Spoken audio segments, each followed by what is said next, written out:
Amazon, one of the richest habitats on Earth. It is not surprising that it has attracted this man's attention. Discovering animals and plants new to science is his life, and there's no better place to look than the jungles of Brazil. Who knows what he might find, what might be lurking in the dark.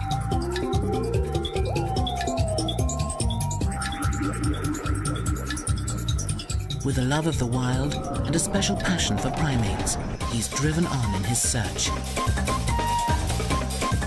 Mark van Roosmalen never tires in his quest as the species hunter.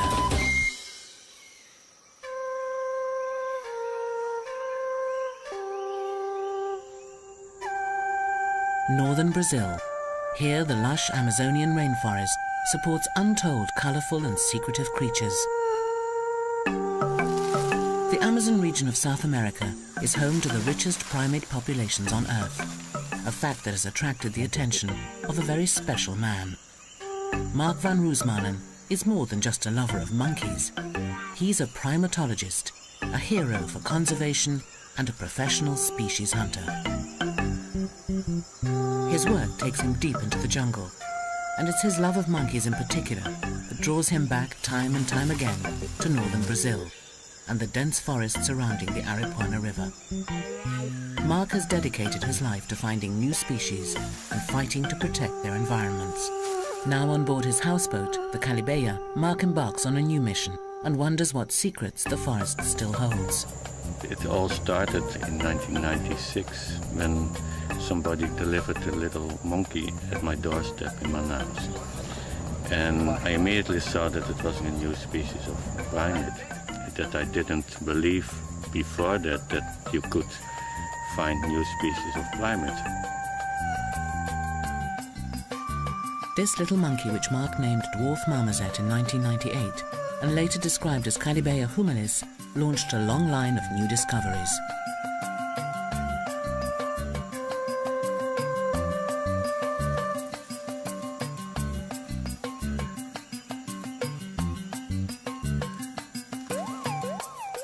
Since then, Mark claims to have discovered more than 20 other previously unknown primates, and also a dwarf porcupine with a pink nose. Also interested in botany, Mark's research on the plants of the region are a standard text.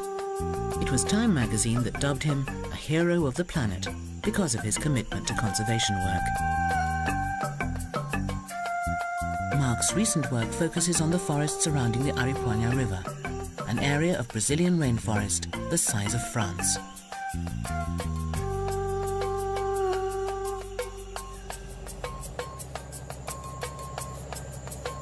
It takes a special knowledge to be able to pick out a new species from this vast sea of green. Looking for something new in this animal mecca is like looking for a needle in a biological haystack.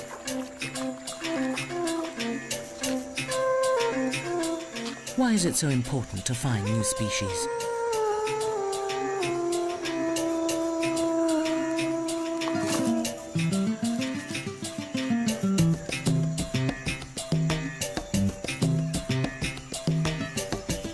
New species add considerable weight to his case to have this forest declared a sanctuary.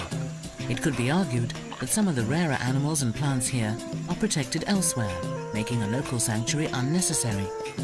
But if Mark could show that a unique kind was found here and nowhere else, it would greatly strengthen his chances.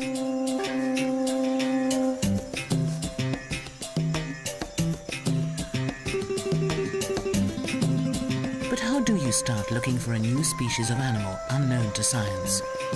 Mark has an unlikely source.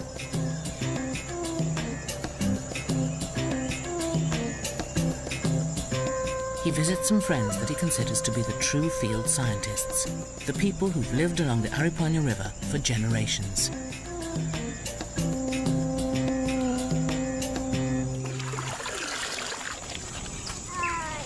They have contact with all sorts of animals, from macaws to curassows, parrots to primates. Monkeys can end up as pets, and Mark knows that one family's pet might just turn out to be the world's scientific bombshell. He regularly visits the villages or caboclos. Doña Teresa invites him to see their latest addition. It's an adolescent marmoset. Doña Teresa took care of it after its mother was killed for the pot. The monkey belongs to a species that Mark described for the first time in 2000.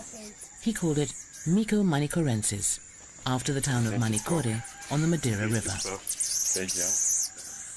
The marmoset probably wouldn't live long in captivity, and Doña Teresa exchanges it for a bag of beans. Mark never pays for his fines. He doesn't want animals captured deliberately. So that's exactly the way how I get all the monkeys, because these people, local people, live on subsistence hunting, so they kill the mothers, and if they have dependent babies, they keep them like this one. And what is just what they put in the pot is scientific material for me. Not only are the animals saved from a cramped and uncertain future, but they could help Mark get protection for animals so rare that they're completely unknown to the outside world. As Mark speeds away, the skies open over the village. Here, every year, up to 7 meters of water drench every square meter of forest floor in the floodplain forest. Once the soil is saturated, water seeps into the rivers.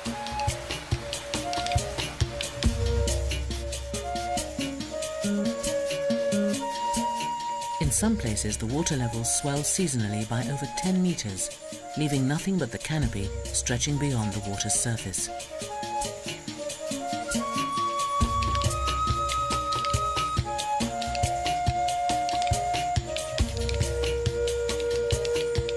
Now flowers blossom, and fed by the nutrient-rich waters, fruits ripen.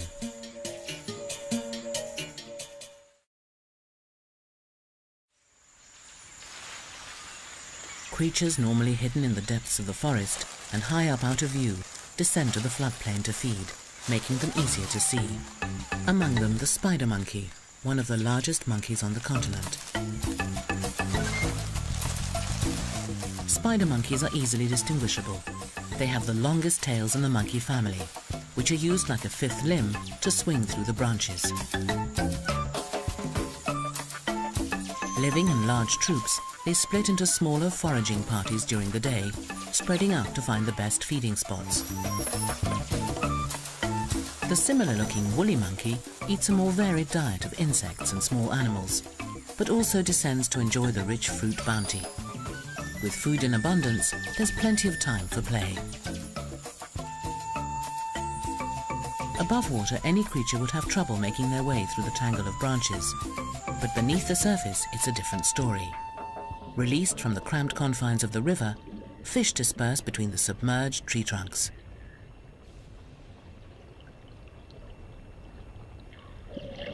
Animals that usually travel by foot are forced to swim. Sloths usually crawl from tree to tree. Now, though, they must paddle. Moving at their own pace, they're surprisingly good swimmers, but that's about as energetic as a sloth ever gets.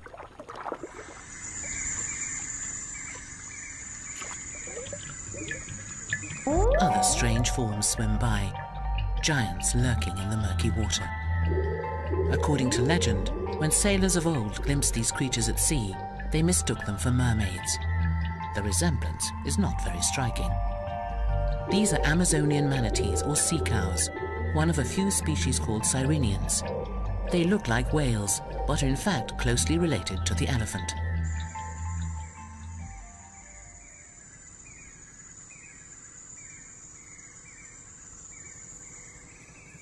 Meanwhile, back on board the Calibeya, the little marmoset has settled in well and become a much-loved member of the crew.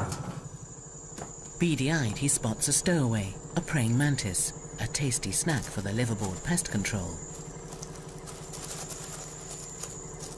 Mark enjoys his new companion, but knows their time together is limited. Mark always takes the time to catch up with his neighbors and makes regular house calls to consult these local zoologists. Mark hears many remarkable stories from his friends. Who knows what creatures they will find? Ephraim tells of a large creature living in the jungle surrounding their village.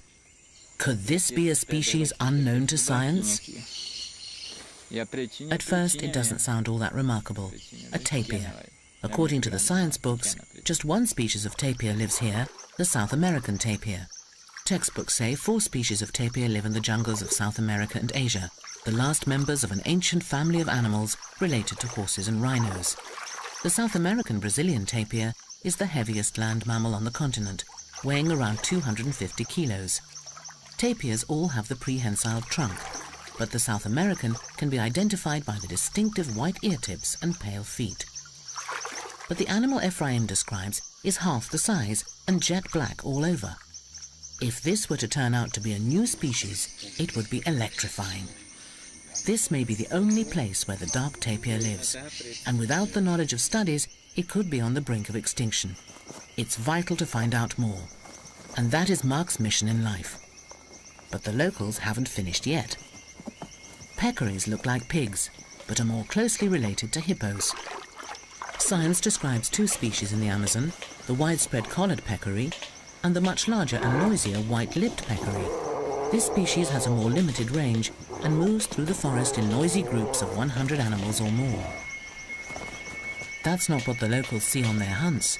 They describe 4 peccaries, including another white-lipped species that is redder in color and has white feet, and another kind they call Caetitumundi, the giant peccary. Unlike other peccary species living in herds, the much larger Caetitumundi is only seen in small family groups.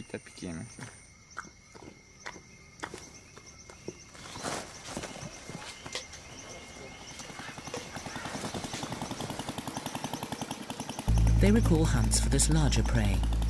The world of museums, biology and scientific journals means little to these men. They just want to make sure their children have enough to eat. They sometimes hunt the giant peccary. Like other members of its family, it aggressively defends itself, but an animal this size provides a lot of meat. No white collar, no white lip. Their dinner is a species completely unknown to science.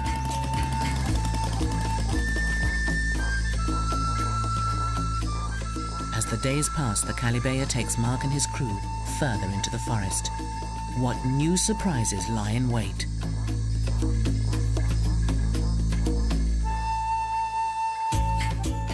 The golden morning sun reveals little sandbanks, the first signs that the floodwaters are subsiding. Already, these fingers of land have attracted skimmers who loudly lay claim to the banks. One morning, Mark has some surprise visitors.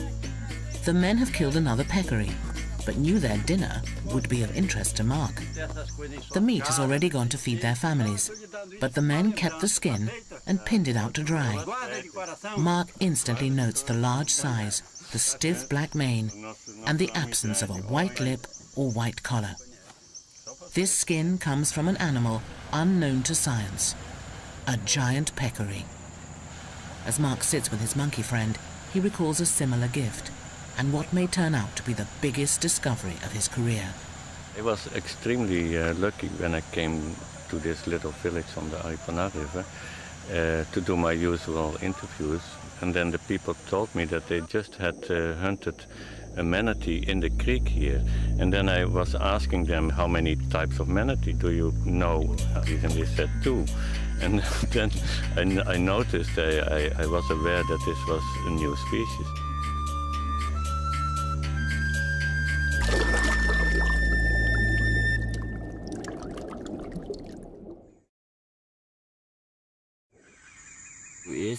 Frankie describes the animal killed. It was tiny, not much more than a meter in length, black with a distinctive white heart shape on its chest.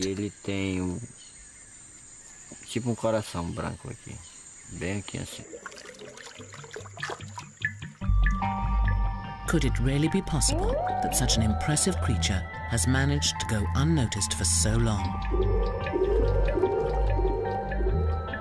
How might the dwarf manatee compare to its larger cousins? The Amazonian manatee is a rotund animal growing close to 3 meters in length, with a broad paddle-shaped tail and a flexible whiskered muzzle. Its body is a uniform dark grey with irregular flecks of white on the underside. All known manatees have a low reproductive rate, making them especially vulnerable to the effects of hunting and habitat loss. Will stories of a dwarf manatee hold water? Or are they just another myth of the region? Mark left the village with more than just stories. Once again, the kind people of the Aripuanã let him keep the leftovers of their meal. Later, Mark is able to compare a skull of a common Amazonian manatee with his new treasure, the skull and jawbone of what he believes is a dwarf manatee. Although similar in appearance, there are finer details that tell them apart. So the most striking differences are the long elongated snout of the common one, and the small one has a very short trunk. Another striking difference is the brain case size. It's very narrow and in the common manatee, and then the small dwarf manatee has a relative much larger brain size. Francis guides Mark up the Aripuanã River to the creek where the manatee was killed, hoping that there might be more in the same area.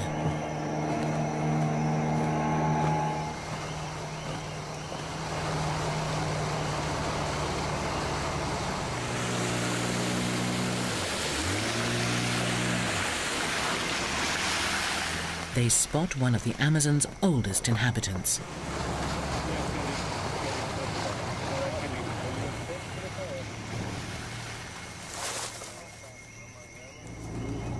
A bird whose ancestors rubbed shoulders with the dinosaurs. The Hoatzin. Hoatzins are known locally as the smelly pheasant for the musky odor they produce. But these birds are a biological wonder, a visual aid to the process of evolution. The chicks still have prehistoric features, including claws on their wings, just like Archaeopteryx, considered widely to be the first bird. They use the claws to scramble through the branches in the flooded forest. The claws disappear before adulthood. Hoatzins are unique birds, with complex stomachs to digest tough vegetation. Special bacteria needed for this harsh diet is passed to the chicks from their parents. The Hoatzin is a natural wonder and another threatened species in need of protection.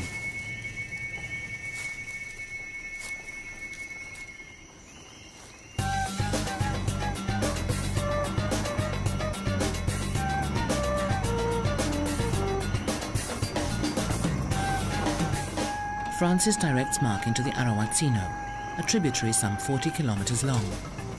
Overgrown and shallow, this flooded forest is clearly not suitable for bigger common manatees. But it could probably accommodate a smaller species. It is not an easy place to look.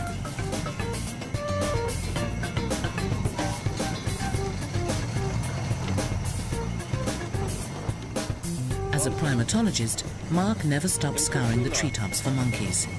He spots one of the smaller residents of the canopy, a squirrel monkey.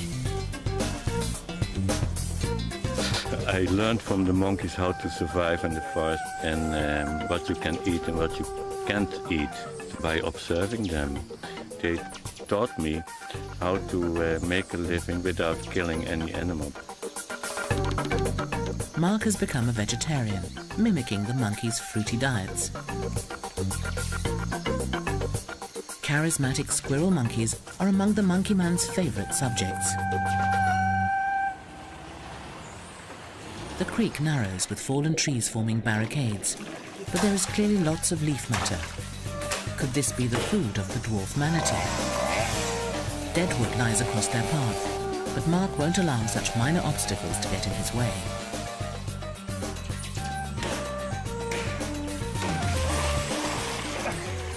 Not when the river ahead may hold such a huge secret.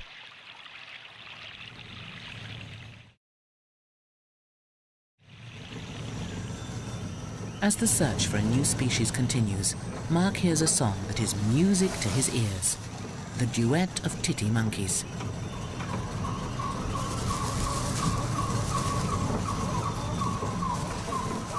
These monkeys also mean a lot to Mark. They were one of his earliest discoveries.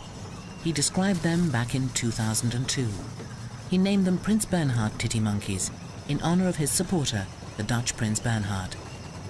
Much of their lives remain a mystery. They've never been filmed in the wild before now.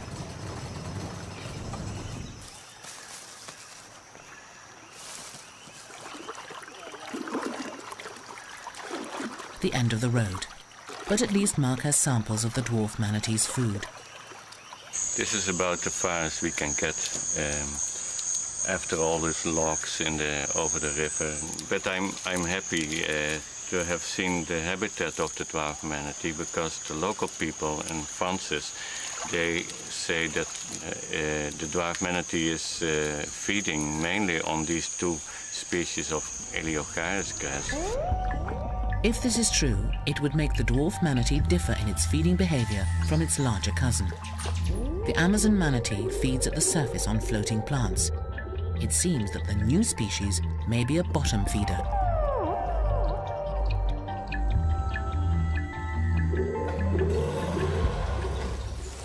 Mark will have to try again in the dry season.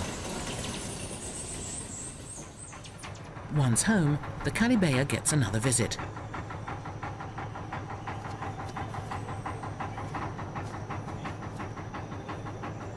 The unusual watchman announces their arrival. River traders bring in supplies of eggs and flour. Mark always exchanges news with these people. As the traders spend their whole time traveling up and down the river, they often have useful information and current news.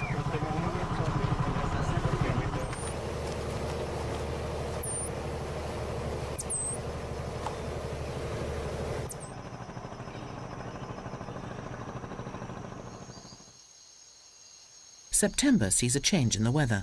The huge floodwaters finally subside, revealing the forest floor once more. The Calibeya's progress has slowed to negotiate newly emerging sandbanks.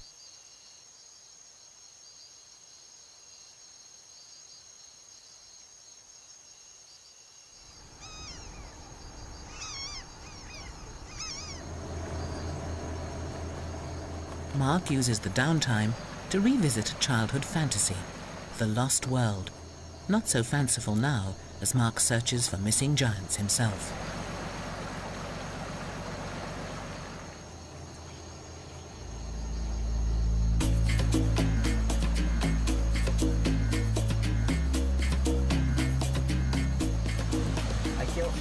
Calibeya's captain weaves her slowly through treacherous sandbanks, some of which he can barely see below the surface.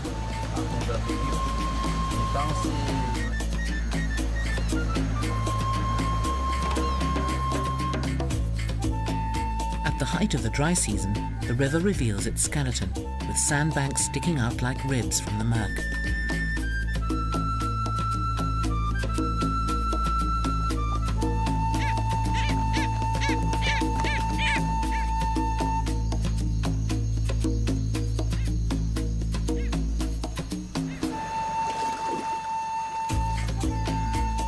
Ground-nesting birds, such as nightjars, crouch on their nests to prevent the sun hard-boiling their eggs.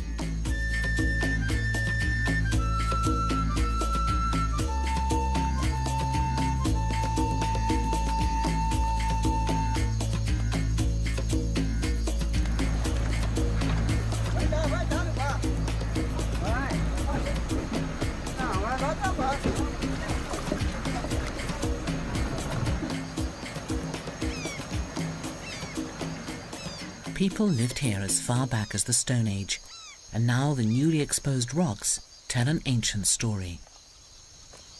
Here the Stone Age Indians clearly depicted a manatee. Here's the tail of the manatee, and here's the head.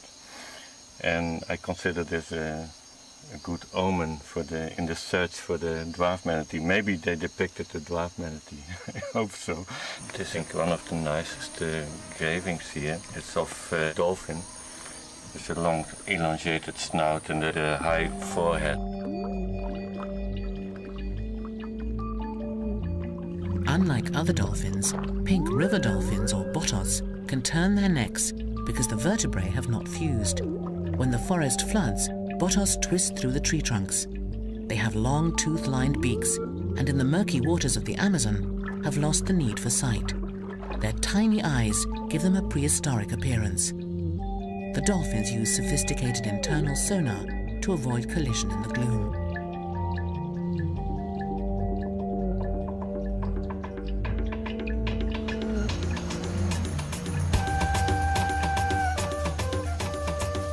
sonar doesn't prevent collisions above the surface, though. The Calibeia has run aground for the 4th time. It takes a little patience and some careful navigating to get them back on track.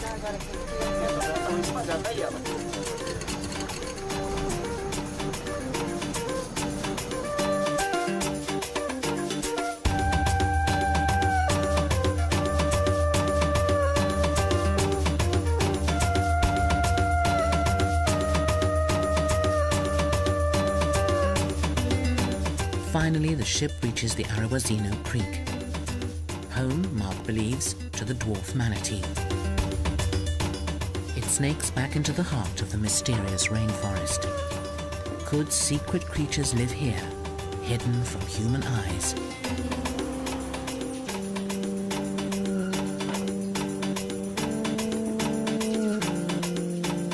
After months underwater, the sandy riverbanks are rich in minerals from decaying vegetation. Butterflies flock to lick up the nutritious cocktail.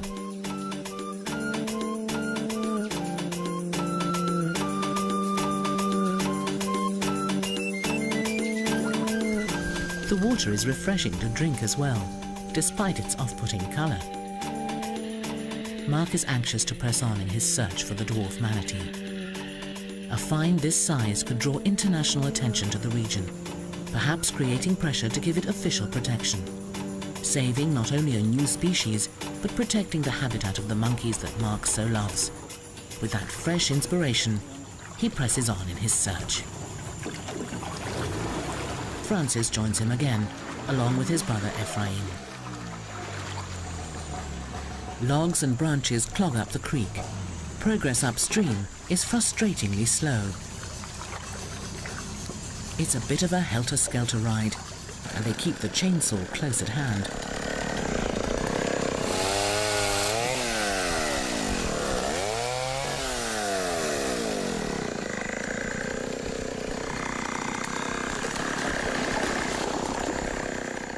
This is dangerous work.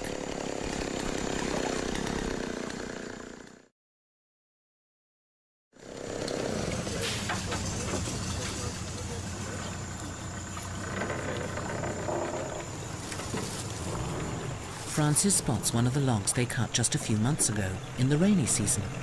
It shows just how far the water level has dropped, some 4 or 5 meters. The speedboat's engine shatters the peace of the rainforest, disturbing the inhabitants.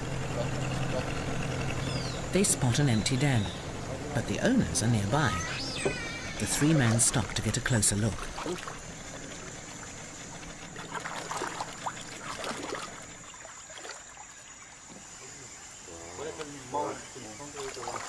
Giant otters, the largest members of the ferret family, agile fish eaters at nearly 2 meters long. Mark decides to take a dip.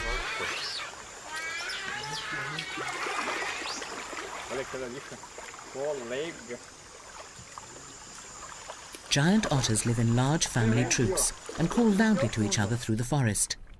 Once a common sight in the Amazon basin, hunting for pelts has greatly reduced their numbers. The otters seem reluctant to approach the bather, so Mark takes a look at their home instead. Otters don't always dig their own dens. Sometimes they find a natural cavity, such as this one, in the roots of a tangled tree. Butterflies have gathered on the den floor, perhaps absorbing minerals from the otter's urine or oil from their last fishy meal.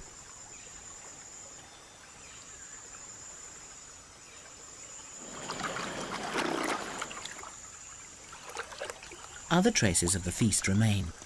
Large scales, perhaps from the jaraki fish, one of their favorite fish prey. It's a welcome interlude and a reminder of the rare and important species of the region and the need for their protection. The search must continue.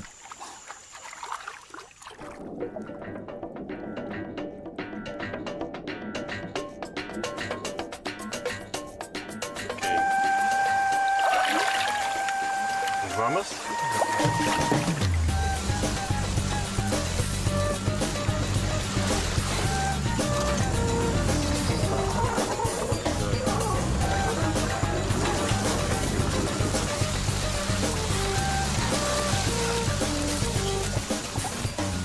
You have to be pretty fit to hunt for manatee in the Aripuanã River.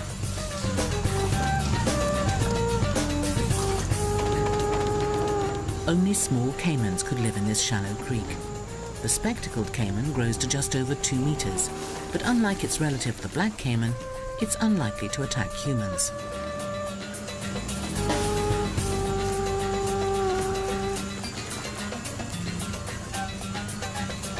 Mark looks for a good spot to begin his search.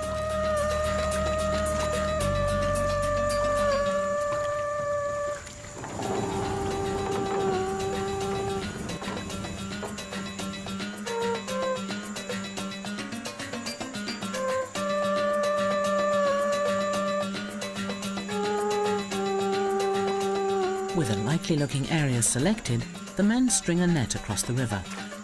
They hope that if a manatee is travelling downstream, they'll be able to corral it, holding it in a netted part of the river for a few days, giving Mark a chance to examine it and confirm the discovery.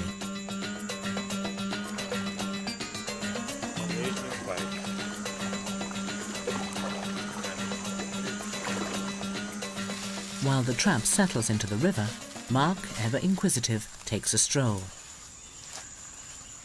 Jungle dramas are being played out at all levels, and Mark finds great interest in it all.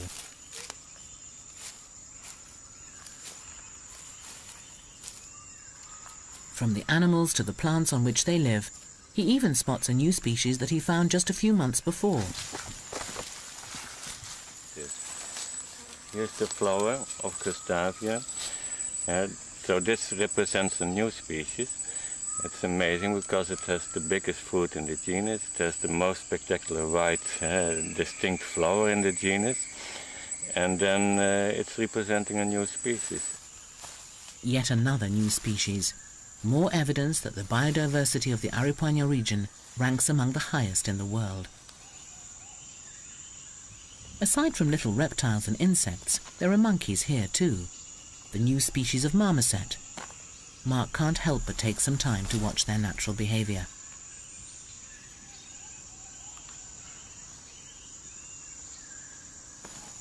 Like most marmosets, this new species appears to live in close-knit family groups, each defending a territory of their own. He hopes soon to return his captive friend to a wild group like this. At the moment, the little monkey is a bit young to stand its ground with a wild pack, but the time will come soon enough. The word marmoset comes from the French for grotesque, but the squirrel-like monkeys have won Mark's heart. Unlike other primates, these have specialized in eating gum. In areas where gum trees are plentiful, there can be as many as 50 groups of marmosets in a single square kilometre of forest. There are much larger animals in the area too. The tapirs are the biggest, pushing their way through the undergrowth with their compact bodies and feeding themselves with prehensile trunks. This is the common species, but maybe others lurk in the forest. Predators of the tapir are few and far between. The great cats have been almost hunted out of existence, though a few pumas still stalk in the shadows.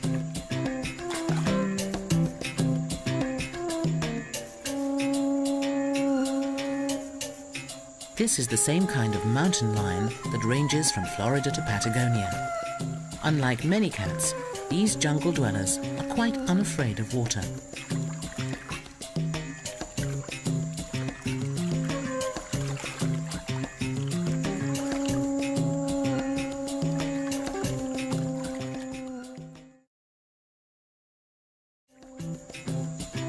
With large predators around, Mark has the safety of his blade, but the knife is more for hacking through the dense vegetation than self-defense.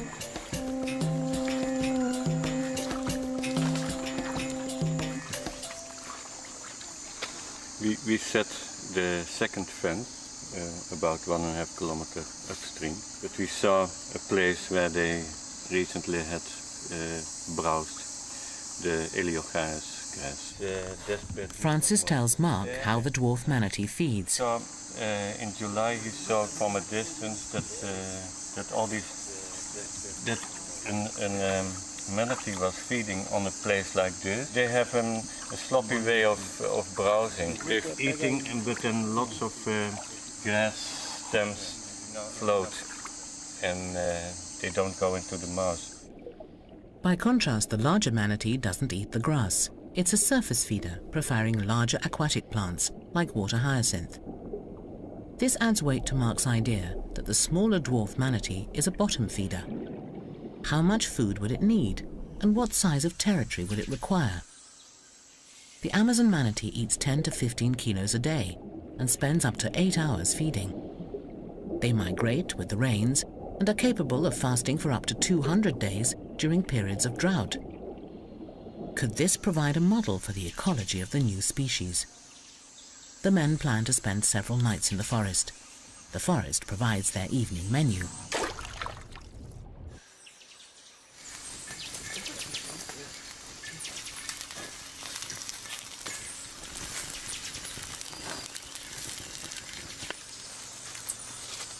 Watched over by his little companion, Mark catches up on some research. It's important for him to keep up to date with developments in the scientific community.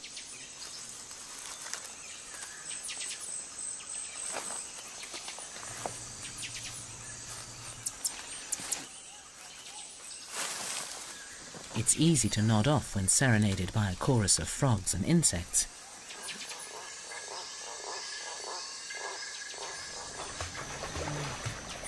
Early morning, and the search begins in earnest.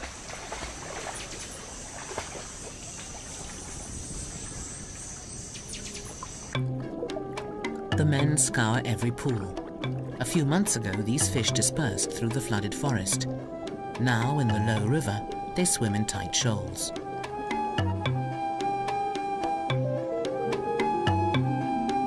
The men keep an eye out for hidden dangers.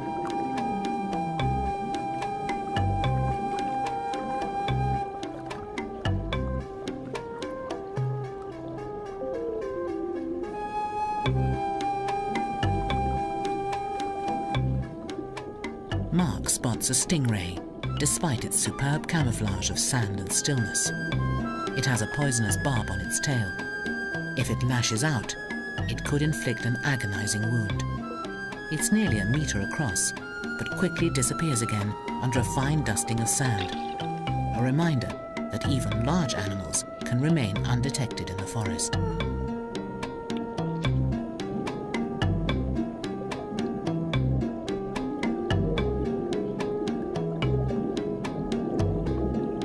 A kilometer and a half later, they reach the downstream net, but hours in the water have taken their toll.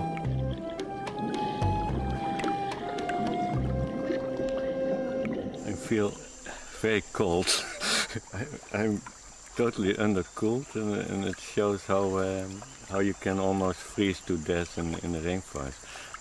After 1.5 hours diving and looking under the logs and under the deep pools, we didn't find any manatee. But we have good hopes that tomorrow we go another few kilometers upstream. The men dismantle the lowest net and set up again further upstream. They work in this way for 1 week, covering some 12 kilometers of river.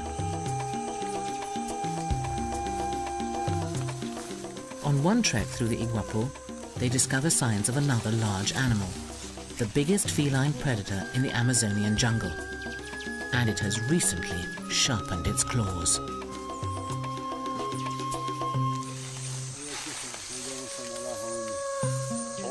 The predator has left its mark. The scratch marks on the tree trunk show just how high the jaguar stretched. It's more than 2.5 meters. The moment that I see this, then I think about it as a possible threat. But I still think that a fallen tree or a fallen tree branch is more likely way to be killed in this one. The jaguar, the real lord of the forest, the largest and most secretive cat of the Americas. The dense forest remains its final stronghold. Jaguars are known to prey upon aquatic animals and caimans, for instance. So it's probably the only predator for the dwarf manatee. There's just time for one last swim.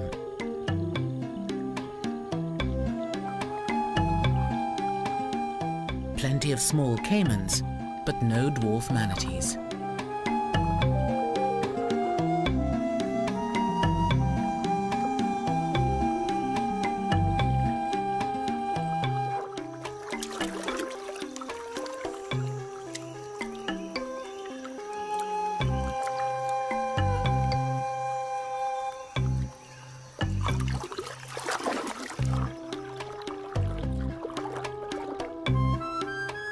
Mark's frustration grows because everywhere in the creek he sees the blunt ends of the Eleocharis grass. He believes only a manatee would chomp the grass like this.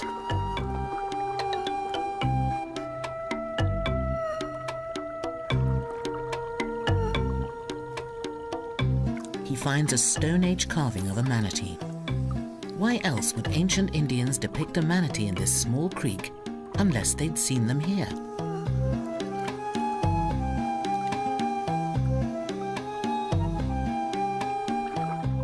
All too soon, they reach the lower net. The search is over.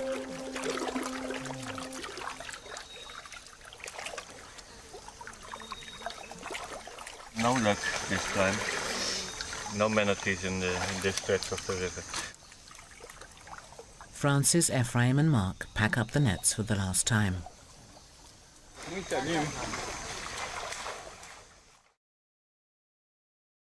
The mission is over for the time being.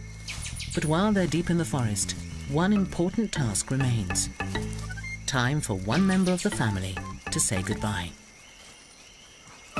Mark had never planned to keep his little stowaway and has decided that it's time to return him to the forest. It will be wonderful to see him back in the wild. If Mark hadn't intervened, it would have stayed tied up in a village hut and would not have lived for long. A life in captivity rarely agrees with wild animals. Mark has had plenty of experience rehabilitating orphaned monkeys into the wild and begins by placing his little friend in a suitable spot. The monkey calls out into the forest, and from a distance, Mark can watch and wait for somebody to return the call. And he doesn't have to wait long. From past experience, Mark knows that if released near a wild group, this animal will be fine.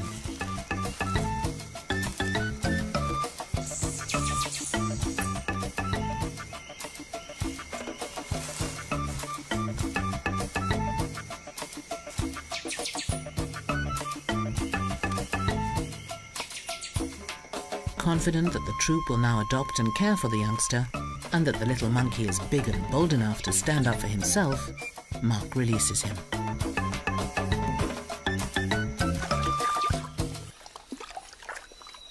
It's time to leave the forest and its secrets behind. A little disappointed that they haven't found the manatee, but renewed by the wealth of other wildlife in this region. The river may not have yielded a new manatee, but it seems the forest won't let his efforts go unrewarded.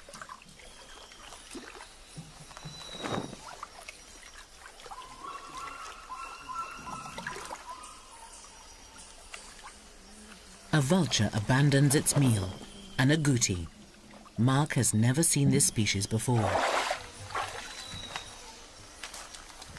This is an agouti, but I know almost for sure that it's a non-described species of agouti.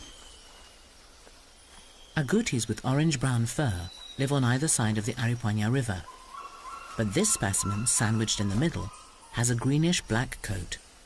Agoutis are long-legged rodents that forage for fallen fruits and seeds on the forest floor. They're hard to see, fast and agile, able to leap 2 meters to escape attack. The carcass was a lucky find.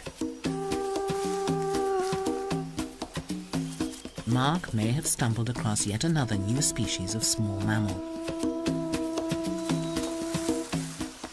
And the forest still hasn't finished with Mark. It saves the best till last.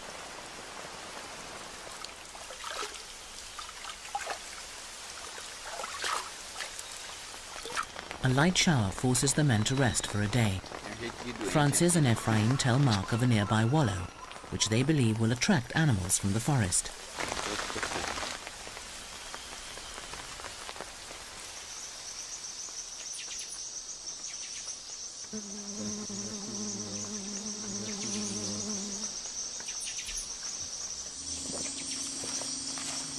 As soon as the rain stops, Ephraim leads him to the spot. These forest people are skilled trackers, a necessity when you're making your living from the rainforest. They don't miss any signs of a passing animal.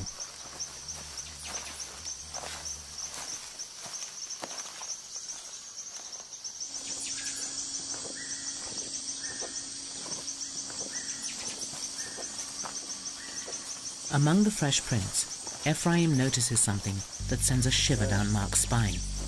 A large hoof print. This wasn't left by a white-lipped peccary, or by a collared peccary.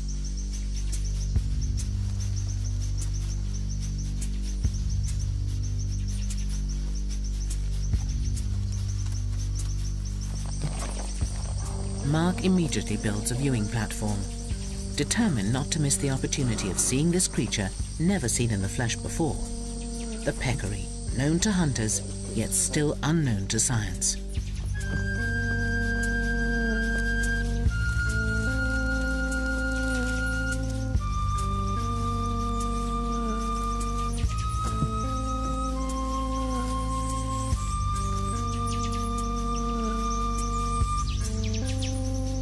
He settles down to wait. And wait. And wait. There's plenty to see, but no sign of the peccary.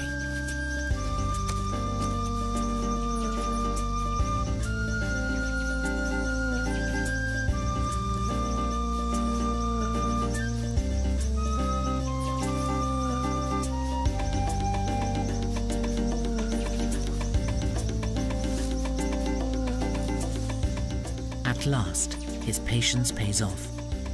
A large animal edges nervously into view. It doesn't have a white lip or a white collar. A giant peccary. It has a stiff black mane, like the skin the hunters gave Mark. It has never been seen by a scientist before, and certainly never filmed. It lives in a small family group, confirming the observations just as the local people described it.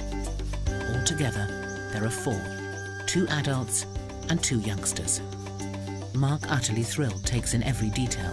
Not only does he get the chance to examine a living animal, but it's being filmed for the first time. Typically for peccaries, the animals are wary. Being one of the larger prey species, they're a favorite meal of jaguars and other larger predators, including man. Then, just minutes after they arrived, the giant peccaries begin to move on. Yeah, I'm so happy now because after sitting here for ages on the platform, I finally got some nice footage of a whole family of the new species of peccary. So now I can publish this new species. So I'm extremely happy, and I leave this platform as soon as possible with my treasure. This gives Mark all he needs to announce his discovery to the world, yet another new species. Yet in spite of its natural wealth, this area is not included on a conservation map. This area is so special that I think it deserves to be declared by UNESCO and World Heritage Site. Having finally captured the elusive giant peccary on film, Mark was able to reveal this new species to the world. He hopes to argue the case that this amazing biodiversity deserves protection, both for the species we know and those that we are yet to find. And above all, he will keep searching and fighting with skill, tenacity, and an untiring passion to preserve the wonderful world of his beloved monkeys. Mark van Rooselen, the species hunter.